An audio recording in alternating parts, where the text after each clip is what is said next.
이제 마지막으로 사회문화 기타 분야입니다. 근데 30분이 채 남지 않았고요. 아직 손드시지 말고 저희 준비되어 있는 A와 B 중에 하나 고르는 이미 여러분께서 합의해서 주신 질문이기 때문에 하나 골라서 질문을 A, B 중에서 하는 거예요 또? 네. 나 고르는 건 너무 어려운데. 네. 이번엔 다시 A 한번 해보죠. 다시 A로 골랐습니다. 아까는 실패했으니까요. 네. 마지막이군요.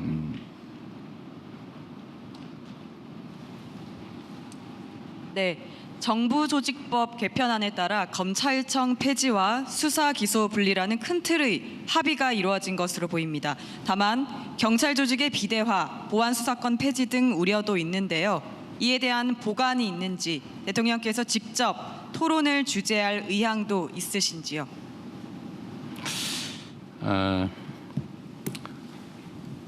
저는 이 검찰 개혁 문제를 포함해서 모든 정책 현안에 대해서 최대한 감정을 배제하고 또 자기 입장도 배제하고 중립적으로 좀 미래지향적으로 냉정하게 냉철하게 판단해야 된다고 생각해요. 특히 일시적 정책이 아니고 근본적 사회 시스템에 관한 것이라면 더더욱 그렇죠. 그런데 검찰 개혁 문제는 사실은 매우 어려운 일입니다. 제가 가장 큰 피해자죠.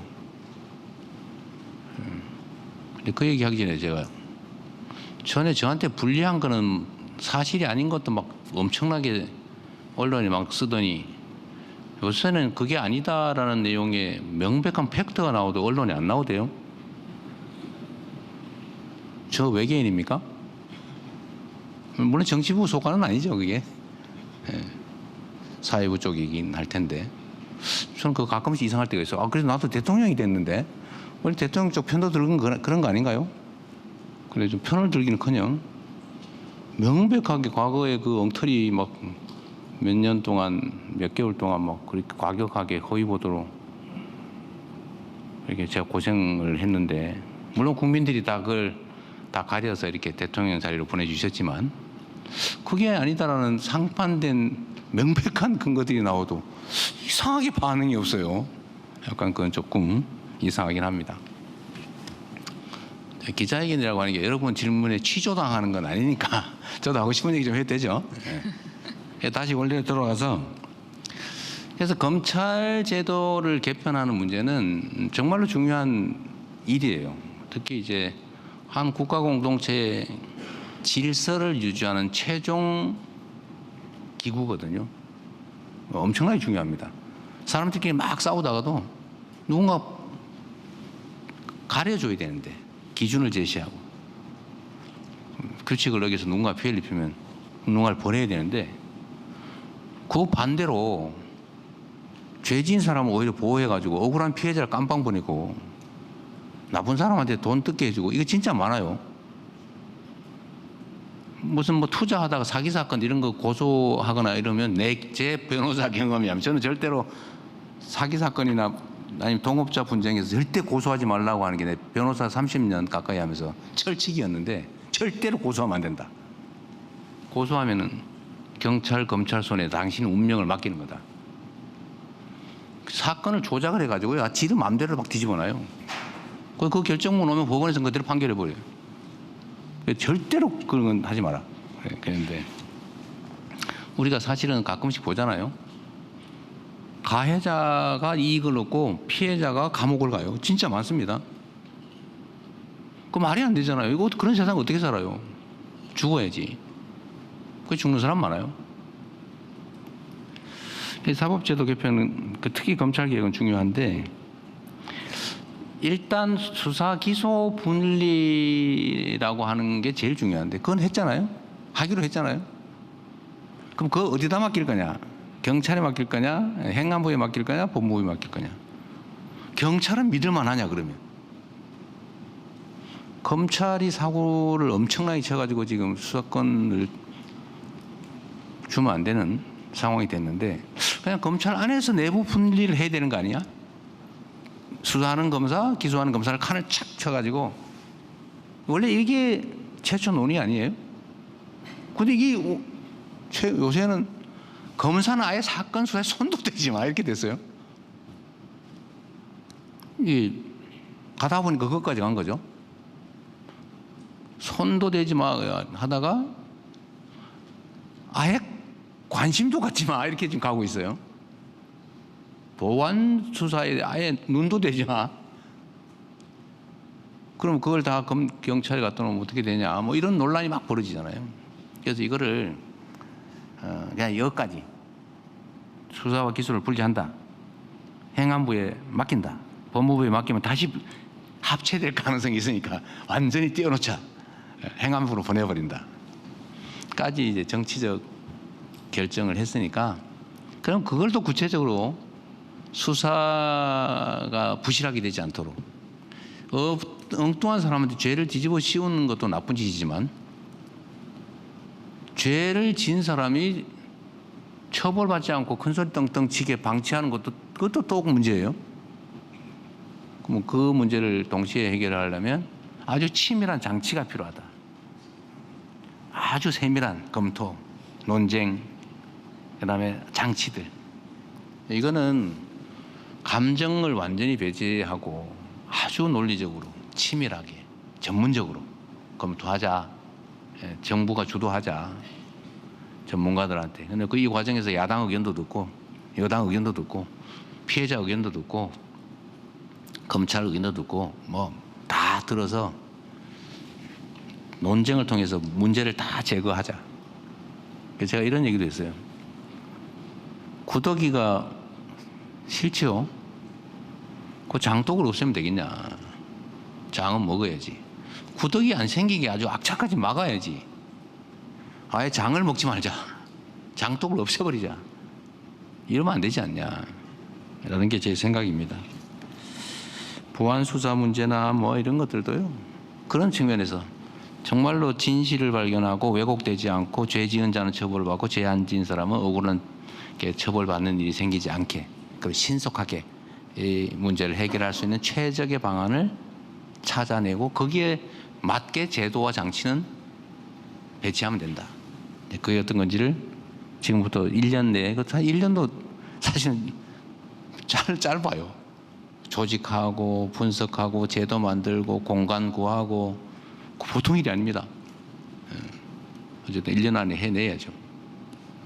네.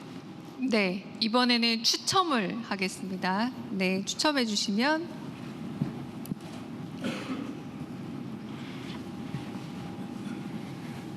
네, 미디어 오늘 장슬기 기자 질문해 주십시오.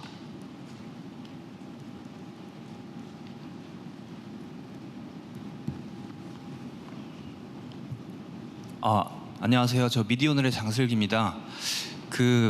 언론중재법에 대해서 좀 질문드리겠습니다. 허위 조작 보도를 한 언론사에 대해서 배액 배상이라고도 부르는데요. 징벌적 손해배상제를 주요 골자로 하는 언론중재법이 이제 국회에서 논의되고 있습니다. 뭐 한쪽에서는 비판 보도를 막기 위한 봉쇄 소송으로 이제 뭐 감시 견제 기능이 위축될 거라는 우려도 나오고 있고, 한쪽에서는 이 언론 피해자를 구제하기 위한 법이다. 그리고 지난번에도 논의가 됐기 때문에 추석 전에 통과시켜야 되는 거 아니냐, 또 이런 의견도 있습니다. 그래서 대통령께서는 어떻게 생각하시는지 궁금합니다. 네. 언론은 민주주의 사회의 제4부, 입법행정사법에 의한 제4부라고 불리죠. 그래서 특별한 보호를 해요. 헌법에도 명시적으로 언론 출판의 자유, 표현의 자유를 아주 엄격하게 보호하고 있죠. 그래서 뭐 보도하다가 가짜 뉴스는 아니고 뭐 오버할 수도 있는 거지. 또 오버하면 뭐 고치면 되지 뭐. 그게 상식이죠. 그리고 정확한 정보가 제대로 제공돼야 이제 국민들의 주권자들의 합리적 판단이 가능하고, 그래야 민주주의가 발전하고 성숙되죠. 이게 정말로 중요해요. 언론의 역할은, 표현의 자유는. 그런데 이 표현의 자유와 특별한 보호를 악용해가지고 특권적 지위를 누리려는 아주 극히 소수의 사람과 집단이 있죠. 이 가짜 뉴스를 통해서 정치적 목적을 달성하거나 공격을 하거나 또는 경제적 이익을 취하거나, 그러면 그 가짜 뉴스에 의한 피해는 민주주의 시스템 자체가 훼손되겠죠.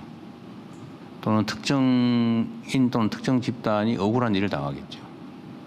특별한 보호를 악용해 가지고 특혜를 누리는 거죠. 이게 바람직하지 않다는 건 모두가 동의할 겁니다. 미국이 표현의 자유를 아주 잘 보호하는 대표적인 나라로 알려져 있죠. 그런데 얼마 전에 여러분 보셨겠지만 무슨 4글자 언론사인데 이름은 정확히 기억이 나지 않습니다. 무슨 대선이 부정선거다. 네. 이거 주장하다가 한 군데에서 소송당해가지고 거기가 930억 원인가를 물어냈다고 제가 보도에 난 걸 봤거든요. 표현의 자유를 그렇게 헌법적 차원에서 아주 강력하게 보호하는 미국도 명백한 허위 가짜 뉴스에 대해서는 아주 고액의 배상을 한다고요. 그게 아마 선거 자동 투표기 공급 회사가 소송을 냈는데 아마 930억 배상하라는 판결이 났던 것 같아요. 그 상식이 당연한 거죠. 영향력이 크고 특별한 보호를 받는 만큼 권리에는 책임이 똑같은 양이 따르는 거죠.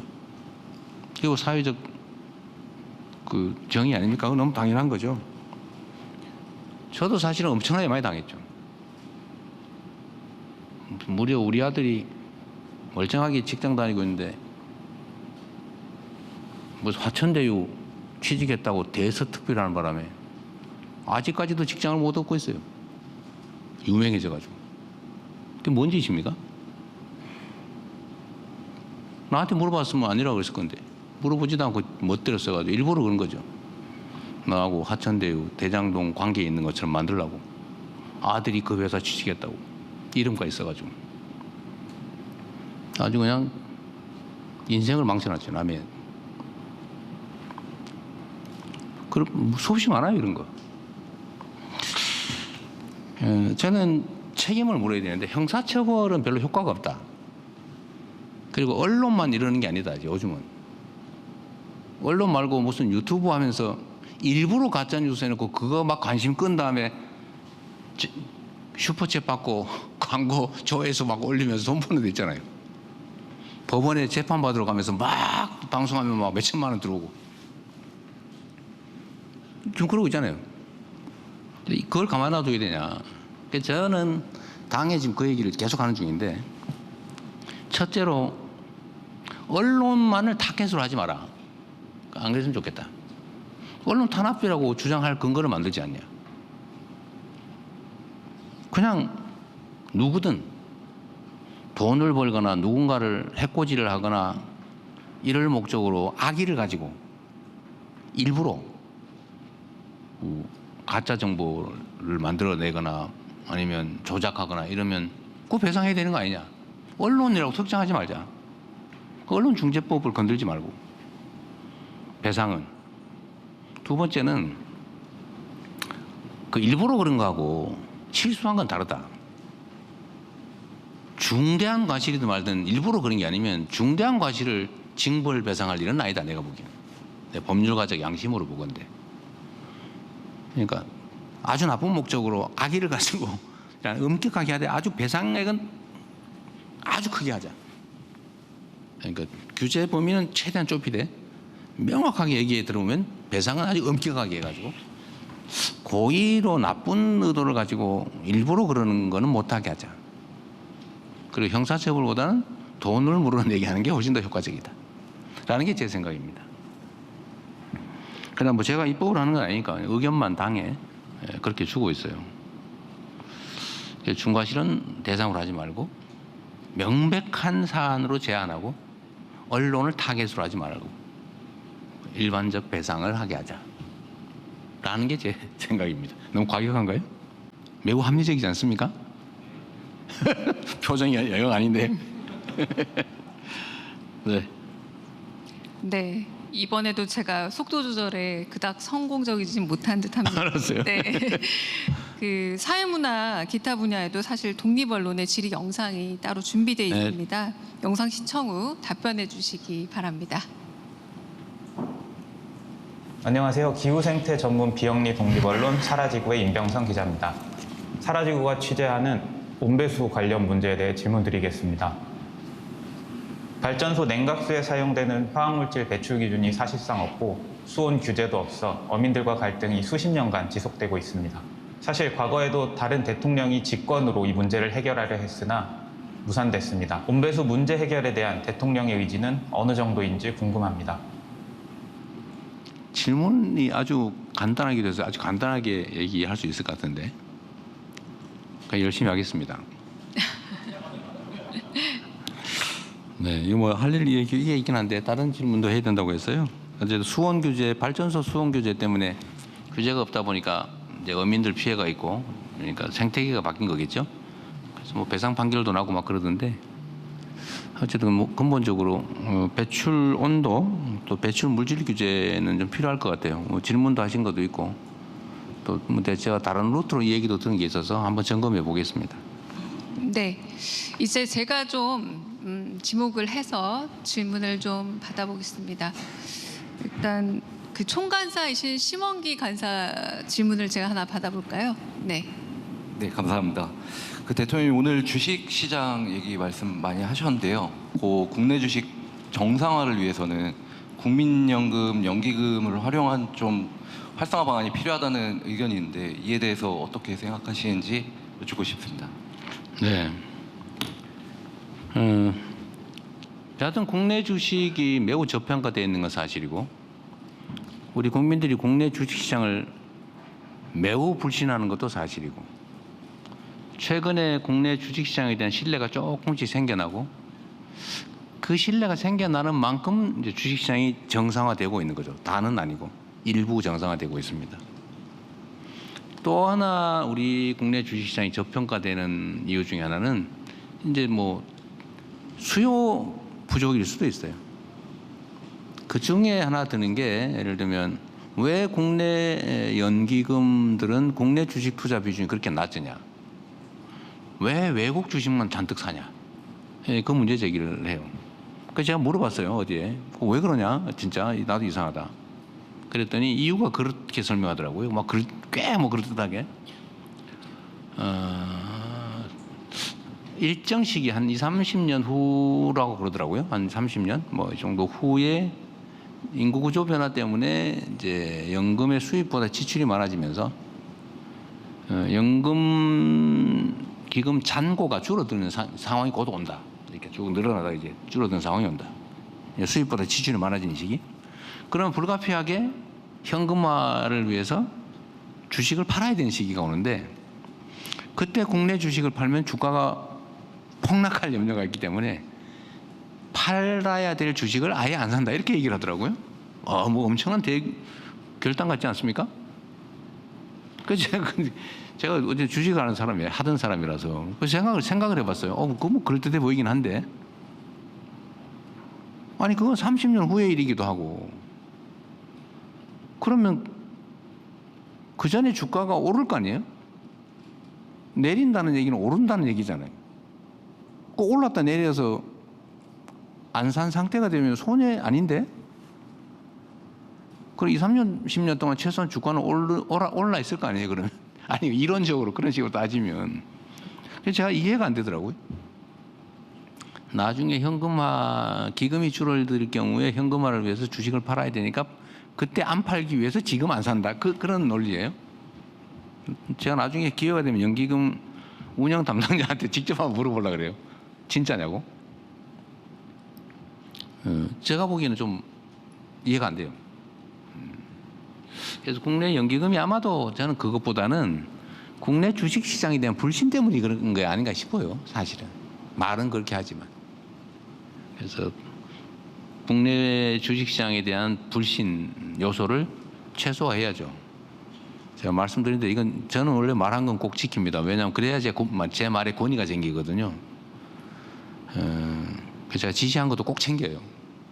갑자기 제가 어느 시점이 지났나요? 갑자기 물어봐요. 그거 어떻게 됐어요? 막 이렇게.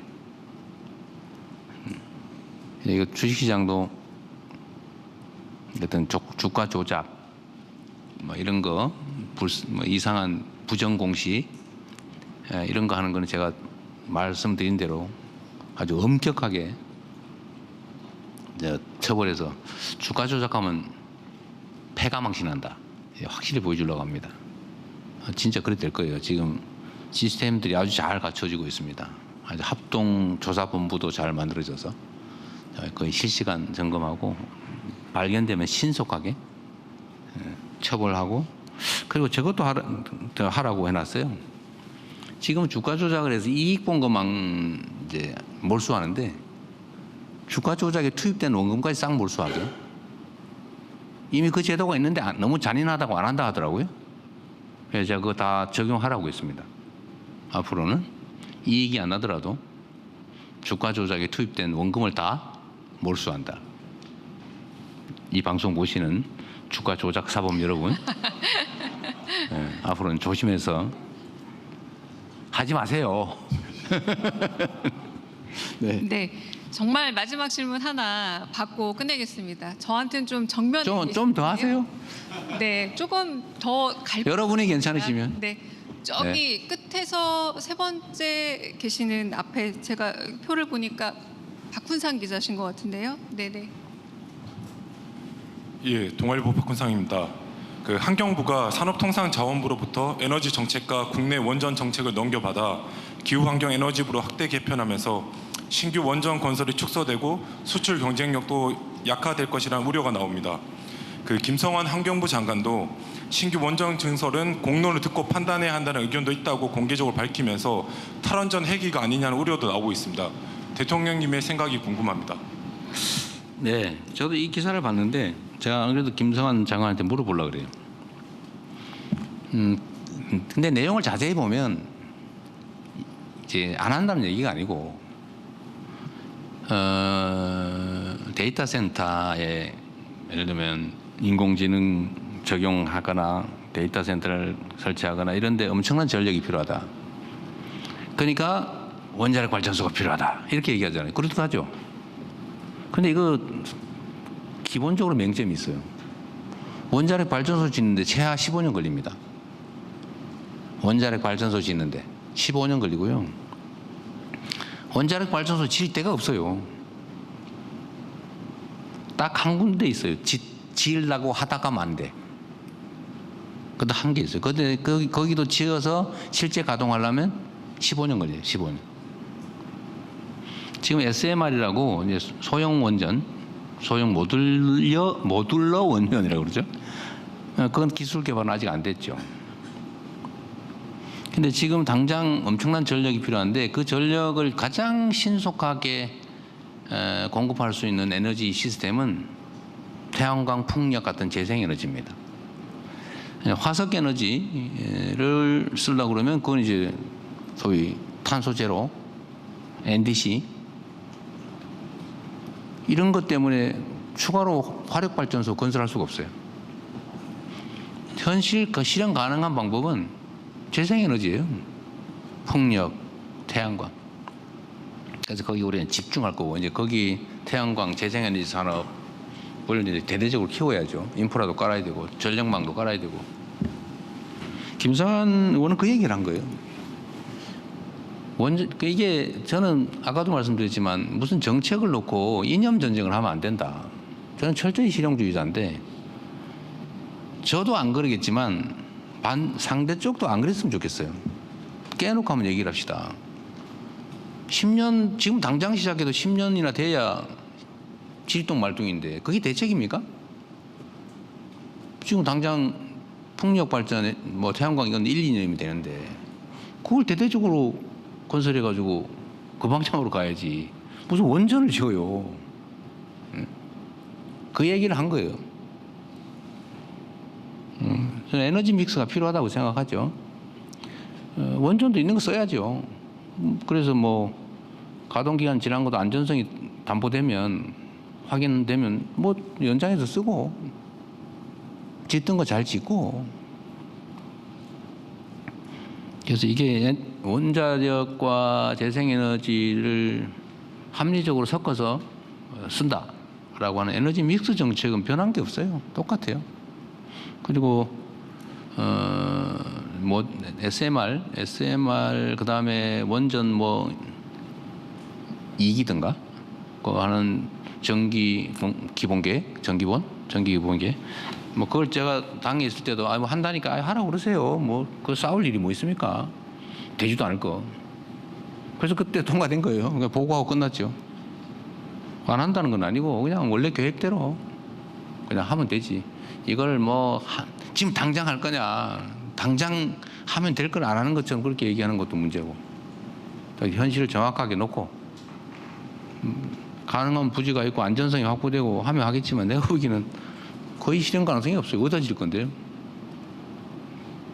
수십 메가가 추가로 필요한데, 수십 기가와트가 필요한데 이거를 원자력 발전소를 하려면 원자력 발전소 30개를 넘게 지어야 되는데 그거 어디다 질 건데요?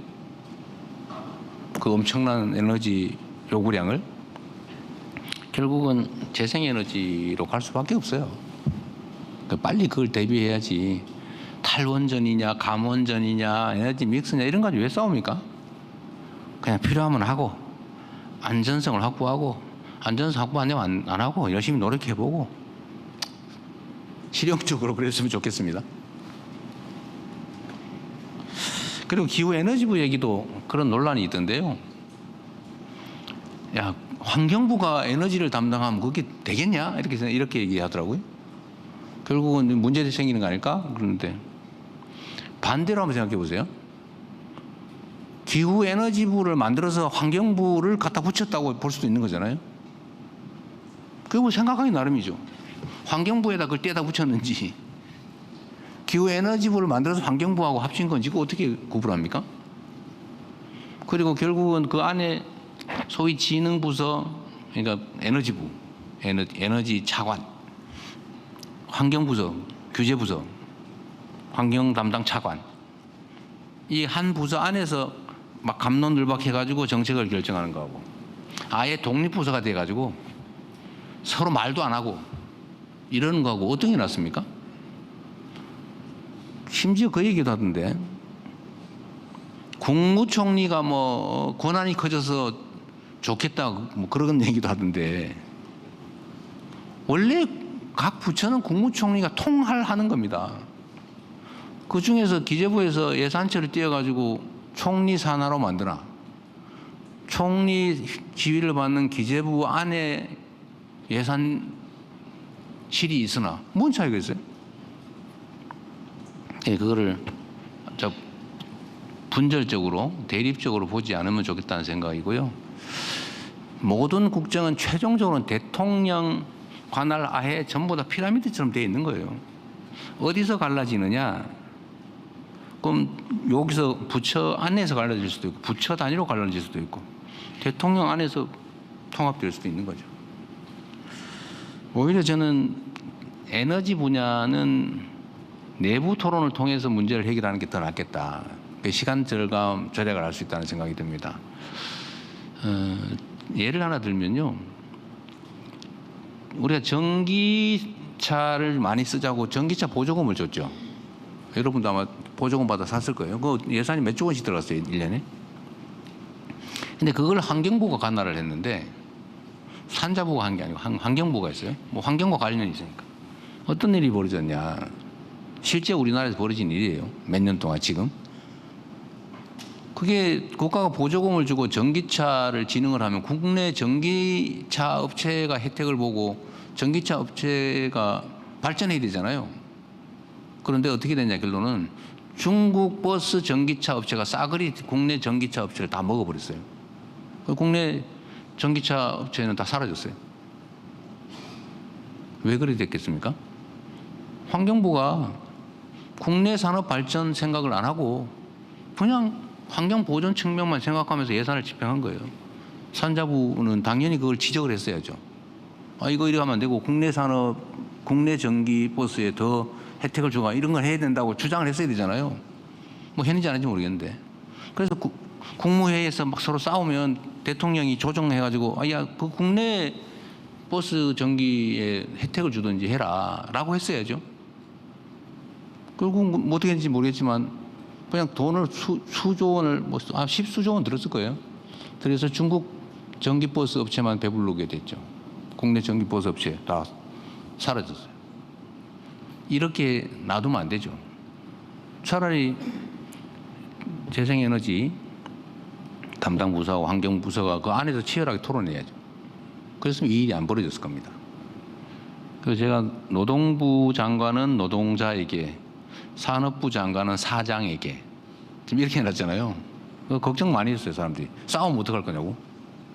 노동부 장관이 노동자 편 들고 산업부 장관이 사장 편 들고 그 둘이 싸우면 어떡할 거냐고. 싸우라고 제가 그렇게 뽑아놓은 거예요. 장관이 싸워야 현장에서 사장과 노동자가 안 싸웁니다.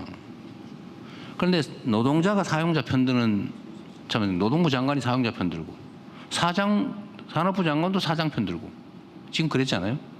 그러니까 어떻게 되냐. 국무회의에서는 조용하죠. 원만하죠. 서로 잘 지내고. 그런데 현장에서는 노동자와 사용자들이 멱살 잡고 싸우게 된 거죠. 국무회의에서 싸워줘야죠. 이해관계 조정을 해야지. 이것도 좀 환경부와 기후에너지부 관계도 비슷하다. 좀 이해해 주시면 좋겠습니다. 좋은 쪽으로. 그리고 우리 사회자님. 네. 지금 질문 못 해가지고 지금 오늘 제가 몇 개 했어요 질문? 지금 세고 저번보다 못했다는 거잖아요. 네. 저는 시간 괜찮은데. 네. 대통령께서 안 그래도 지목할 수 있는 권한 드립니다. 아 그래요? 나 지목하는 네. 게 싫은데. 네, 좀 아, 패널이 좀 쓰러지고 있어서. 제가 기가 찌어서 그런가 본데. 네. 네, 대통령께서 그러면 네. 말씀 주시면. 그러면 왼쪽 앞에, 네, 맨 끝에. 네. 제가 지금부터 아주 짧게 대답 드리도록 할게요. 질문 기회 주셔서 감사합니다. 헤럴드 경제 서영상 기자입니다. 대통령님은 과거 후보 시절 상속 과정에서 세금 때문에 집 팔고 떠나는 일 없겠다 하면서 상속세 완화를 시사하신 바 있습니다. 네. 최근 고령화가 심화되며 상속 증여세는 국민 누구나의 관심인데요. 이 상속 증여세와 관련해서 대통령님의 입장 궁금합니다. 네. 그거는 뭐 저는 입장 변화된 건 없어요. 일반적 상속세율을 낮추는 건 저는 동의할 수 없다. 다만 공제, 그러니까 수도권, 특히 서울이죠. 서울에 집값이 많이 올랐는데 뭐 어쨌든 아주 오래전에 설정한 그 28년 전인가 뭐 그렇다고 해요. 그때 배우자 공제 5억이든가 그 다음에 일괄 공제 5억, 그래서 10억이 넘어가면 세금을 내야 되는데 어느 날 집주인이 사망하고 그 가족들이 배우자와 자식들이 남았는데 그 집이 10억이 넘으면 이제 남는 부분에 대해서 30-40% 세금을 내야 되잖아요. 돈이 없으니까 집 팔고 떠나야 되는데 너무 잔인하다 하는 게 제 생각이고요. 가족이 죽은 것도 억울한데 그 죽었다는 이유로 아무 수요 없이 갑자기 세금을 내야 돼서 내쫓긴다. 말이 안 되잖아요. 근데 그런 인구가 많이 늘었다는 보도를 제가 봐서 서울의 평균 집값 한 채 정도 가격을 넘지 않는 선에서 그냥 집에서 그냥 계속 살 수 있게 해주자. 뭐 돈 번 것도 아닌데. 라고 해서 나온 게 그거죠. 네. 일괄 공제, 그 다음에 배우자 공제 금액을 올리자. 그래서 이사 안 가고 살 수 있게는 해주자. 라고 했는데 임광연 의원이 그때 만들어낸 게 아마 10억, 8억 이렇게 해가지고 18억까지는 세금 없게 해주자 이렇게 됐던 것 같아요. 그때 공약이었는데 이거는 제가 전 말했으면 지켜야 되니까요. 아마 이번에도 개정하지 않을까 싶은데 어떻게 혹시 개정 내용 아세요? 이번에 하는 김에 상속세법도 이거는 고쳐야 되는데. 네. 하여튼 이번에 그 처리하는 걸로 하시죠, 뭐 한꺼번에. 예, 정책위하고 네. 상의하겠습니다. 네, 그거 잘 지적해 주셨습니다. 제가 잊어버리고 있었는데, 네, 그렇게 하도록 할게요. 말한 대로. 네. 네. 이번에 오른쪽 여성이 하시죠. 네. 여기 외신이신. 네. 그래 하십시오, 그냥 뭐. 네. 미국 ABC 뉴스 조주 기자입니다. 시간을 위해서 제가 그냥 한국어로 할게요. 영어로 해도 될까요? 영어로 하세요. 네. So in line with your pragmatic policies, you've recently appointed JYP from JYP Entertainment. I'm sure he'll do a really good job. He's not afraid of opening doors. But is this a signal that your government is going to take a more active role in promoting Korean culture abroad But then there's also concern that you need to draw a line if you want to preserve creative freedom. So what is your policies or what's your thought on drawing the line between creative freedom and helping out? 네, 대통령님께서 그 실용 외교 기조에 따라서 최근에 박진영 대중문화 장관직에 임명을 하셨습니다. 그래서 잘 하신 결정이라고 생각을 하고 특히나 JYP는 문을 여는 것에 대해서는 두려움이 없는 사람으로 알고 있습니다. 그래서 이러한 결정이 한국 문화를 해외에 더 적극적으로 홍보하겠다는 신호인 것인지 여쭙고 싶습니다. 특히나 또 문화 산업에 있어서 정부의 지원을 어디까지 할 것인지에 대한 선을 긋는 것이 중요하다는 그런 일각의 지적도 있습니다. 그래서 창의성을 키우는 것과 또 정부가 나서는 것에 대해서 어떠한 생각을 가지고 계신지 여쭙겠습니다. 네. 제가 새로운 정부의 산업 경제 정책을 이제 자주 얘기했는데 그 중에 핵심 중에 하나가 문화 산업을 키우는 겁니다. 문화 산업. 제가 장관도 지금 최희영 장관을 현장에 계시던 분을 모셔왔더니 우리 문화예술인들이 문화예술은 예술인데 영혼을 모욕했다 막 이렇게 얘기를 해요. 문화예술은 돈벌이가 주가 아니다 뭐 그런 얘기예요. 저도 그 점은 이해하죠. 박진영 씨는 대중문화 교류위원장이라는 직함을 가지고 있고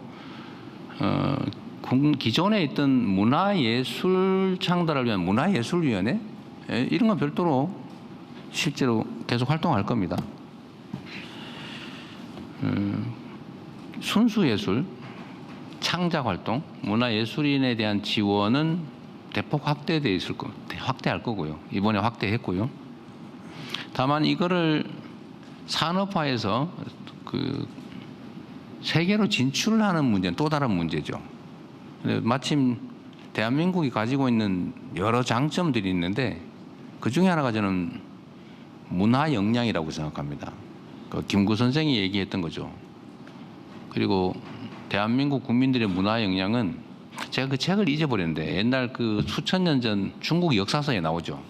동이족에 대한 이야기인데 가물을 즐기고 큰 활을 잘 쏘는 저 동쪽에 오랑캐가 있는데 거긴 잘 건들면 안 된다, 위험하다. 뭐 이런 취지의 내용이 있어요. 실제로 위험했죠. 수나라 당나라 쳐들어왔다가 다 망하고 지금 왕조가 망해버렸잖아요. 그런 나라죠.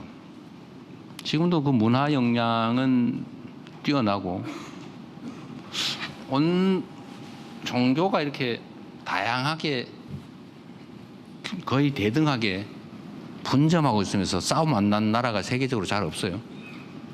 우리나라 그 대단한 나라입니다. 근데 최근에 이제 이게 대한민국 문화 영향이 각광받기 시작한 것 같아요. 한두 가지가 아니죠. 예를 들면 팝, 드라마, 영화뿐만이 아니라 뭐 뷰티, 푸드. 저는 마지막 최종 단계는 결국은 저는 민주주의라고 봐요. 전 세계가 극우화되고 좀 이상하잖아요, 전 세계가. 그런데 대한민국만 그 극우에게 휩쓸리지 않고 국민 주권이 일상적으로 발현되는 정말 제대로 된 민주주의 국가로 남아 있어요.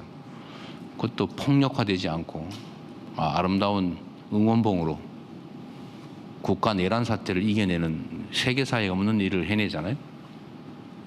아마 저는 꽤 오랜 시간이 지난 다음에 민주주의에 대해서 배우는 세계의 어린이들이 그리스 아테네도 배우겠지만 2024년에 대한민국 서울도 저는 하나의 사례로 배우게 될 거라고 생각합니다.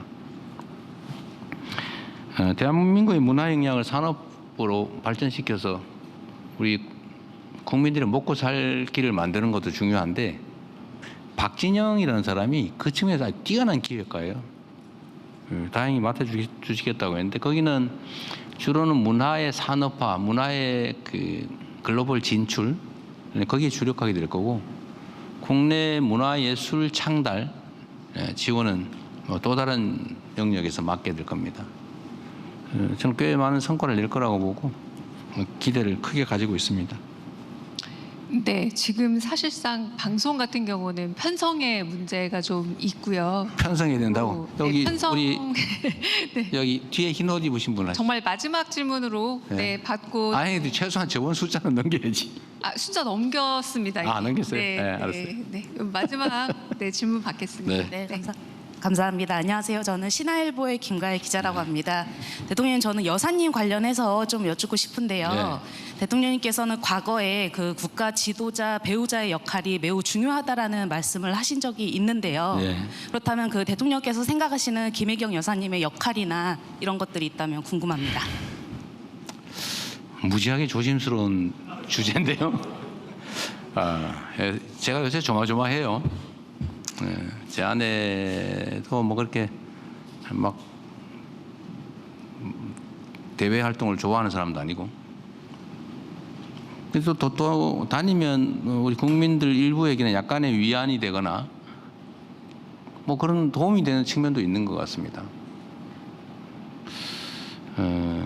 뭘 했으면 좋을지 좀 더 고민해 보겠습니다. 네, 그럼 여기서 조금 정돈 하겠습니다. 네. 꼭 해야 되겠다는 분 하십시오. 네. 그럼, 이상호 기자님 한번 하십시오. 네, 진짜 마지막으로. 질문해 주셔서 감사합니다. 사실 저기 앞에 먼저 하고 뒤에 다음에 하십시오. 그럼 마지막으로 이상호 기자로. 이분 먼저 하고 하십시오. 네, 네. 네. 사실 그 지역 언론이 저는 경상일보에 어디요?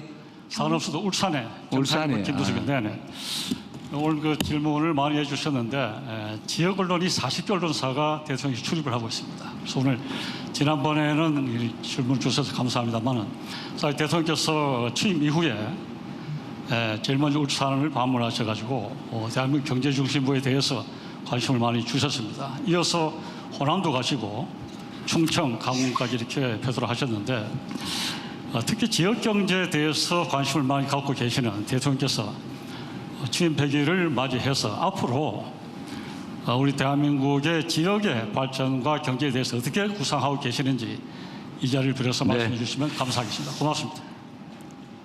대한민국의 모든 문제는 수도권 집중에서 발생하죠. 집값도 그렇고 경쟁력도 사실은 점점 어려워지고 있죠. 수도권 집중, 그러니까 자원을 한 곳으로 집중해서 성장 전략을 취했던 게 소위 불균형 성장 전략인데 매우 성공적이었죠. 근데 이제는 그게 이제 한계로 작동하기 시작했고, 이제는 균형 발전 전략을 취하지 않으면 나라가 더 이상 지속 성장 발전하기 어려운 상황이 됐습니다. 그냥 빈말이 아니라 저는 균형 발전, 지방 발전의 기회를 만들지 못하면 우리가 이 어려움에서 탈출하기 어렵다고 생각해요. 그래서 재정 배분이나 아니면 SOC 배분이나 아니면 어떤 정책 결정에서도 지방 우대 정책을 지금 다 반영하고 있습니다. 그리고 아예 저는 그것도 지시해 놓은 건데 지방 균형 발전 영향 평가를 의무적으로 모든 정책 결정을 할 때 평가하게 의무적으로 평가하게 하는 제도를 만들까 생각해요. 근데 환경 영향 평가를 하는 것처럼 균형 발전 영향이 어느 정도냐 이걸 의무적으로 평가하게 할 생각이고, 수도권에서의 또는 대도시에서의 거리에 비례해서 인센티브를 주는 그런 제도도 지금 생각 구상하고 있죠. 그래서 아동수당이나 또는 지역 카페 지원 이런 데서도 지금 차등을 좀 두고 있죠. 그리고 좀 더 길게는 아직은 뭐 발표는 안 했습니다만 지방의 대규모 도시 또는 대규모 산업단지를 만들고 거기에 세제, 규제, 전기요금, 뭐 예를 들면 배우 시설, 정주 여건 이런 걸 아주 대대적으로 지원해가지고 새로운 도시 권역을 하나 만들까를 고민 중입니다. 근데 지금처럼 수도권이 계속 집중되는 방식으로 가면 이게 앞으로는 정말 심각한 문제가 발생할 것 같아요. 그래서 이 빈말이 아니라 강력하게 의지를 가지고 체계적으로 추진할 생각입니다. 우리 이상호 기자님. 네, 취임 100일 고생 많으셨습니다. 제가 이름을 아는 분이 별로 많지 않은데. 네, 짧게 마지막으로 여쭙겠습니다. 이번 정부 들어서 대형 참사 유가족들에게 그때마다 이렇게 따뜻한 손을 내밀어 주셔서 국민의 한 사람으로서 많은 감동을 느꼈습니다. 대한항공 858기 참사 기억하실 겁니다. 네. 2020년 1월에 대구 MBC에서 미얀마 앞바다에서 858기로 추정되는 동체를 발견한 사실이 있습니다. 이후에 이제 문재인 정부가 나서서 미얀마 정부랑 협의 끝에 수색 조사에 합의를 했는데 하필이면 코로나 때문에 그리고 또 미얀마 쿠데타 때문에 중단된 상태입니다. 예산도 이미 편성이 된 사업입니다. 이제 미얀마 전국도 다소 안정이 되고 있고 다시 우리 유가족 참사에 대해서 그동안 손을 계속 내밀어 온 우리 이재명 정부가 수색 조사 다시 재개하실 의사가 있는지 여쭙습니다. 전혀 생각해보지 못한 얘기여서 오늘 질문을 계기로 고민을 좀 해보겠습니다. 네.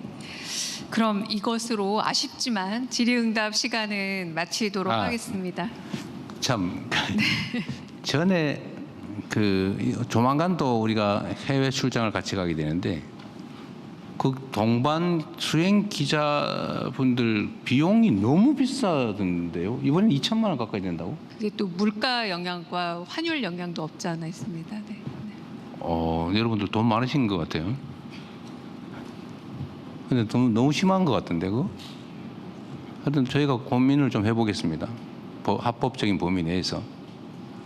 저는 한 몇백만 원 하는 줄 알았거든요. 한 400만, 한 300~400만 원 하나? 생각했는데 그거 장난이 아니더군요.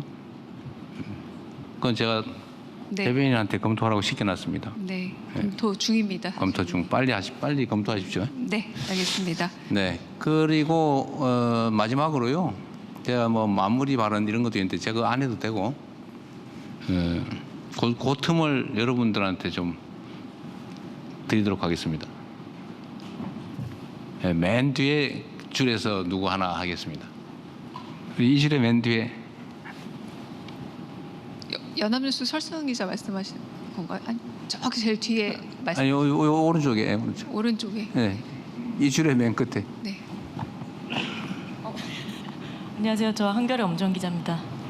어제 보도가 나와서 좀 여쭤보고 싶은데요. 그 대통령께서 여당이 지금 추진하고 있는 내란 특별재판부 관련해서 공감하고 계시다고 이제 크게 대서특필이 됐더라고요. 그래서 이게 사실 위헌 논란도 좀 있고 해서 대통령께서 실제로 어떤 생각을 하고 계신지 좀 의견을 상권 분립의 원칙에 위배되지 않는 선에서 여쭤보고 싶습니다. 우리가 상권 분립에 대해서 약간의 오해가 있는데요. 상권 분립이라는 게 지 마음대로 하자는 뜻은 아닙니다. 감시와 견제, 견제와 균형, 이게 상권 분립의 핵심 가치죠. 사법부 독립이라고 하는 것도 사법부 마음대로 하자는 뜻은 전혀 아닙니다. 행정, 입법, 사법 뭐 가릴 것 없이 국민의 주권 의지에 종속되는 거죠. 대한민국은 민주공화국이잖아요. 국민들의 주권 의지에 반하는 그런 제멋대로 입법이든 제멋대로 행정이든 제멋대로 사법이든 어떤 것도 허용되지 않습니다. 그러면 안 되죠. 저는 모든 것은 국민의 뜻에 달려 있다고 생각해요. 국민의 뜻을 가장 잘 반영하는 것은 국민이 직접 선출한 선출 권력들이죠. 임명 권력은 선출 권력으로부터 2차적으로 권한을 다시 나눠받은 거예요.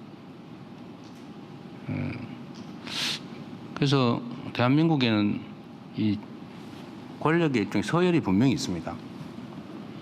직접 선출 권력. 최고 권력은 국민이죠. 국민 주권. 그리고 직접 선출 권력. 간접 선출 권력. 근데 이걸 우리가 가끔씩 망각해요. 국회는 가장 직접적으로 국민들로부터 주권을 위임받은 것입니다. 국가 시스템을 설계하는 건 입법부의 권한이죠. 사법부는 입법부가 설정한 구조 속에서 헌법과 양심에 따라서 판단하는 거예요. 사법부의 구조는 사법부가 마음대로 정하는 게 아닙니다. 그게 일반적인 원칙이잖아요. 입법하고 행정하고 사법하고. 근데 이게 지금 깨지고 있어요. 대한민국은 민주공화국인데, 근데 국민들의 주권 의지가 발현되는 장치가 정치 아닙니까? 정치. 그리고 사법이란 정치로부터 사실은 간접적으로 권한을 받은 거예요. 근데 이게 어느 날 전도됐습니다. 대한민국이 사법국가가 되고 있어요. 사법이 모든 걸 결정해요. 정치가 사법에 종속됐어요. 이거 위험한 나라가 됐습니다. 그 결정적 형태가 정치검찰이죠. 나라가 망할 뻔했잖아요. 대통령의 저 비상계엄도 사실은 결국 최종적으로는 사법 권력에 의해서 실현되거든요. 그 사법은 자제가 가장 중요하죠.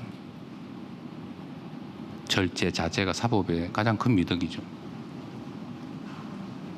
그런데 저는 국민의 시각에서 봐야 된다.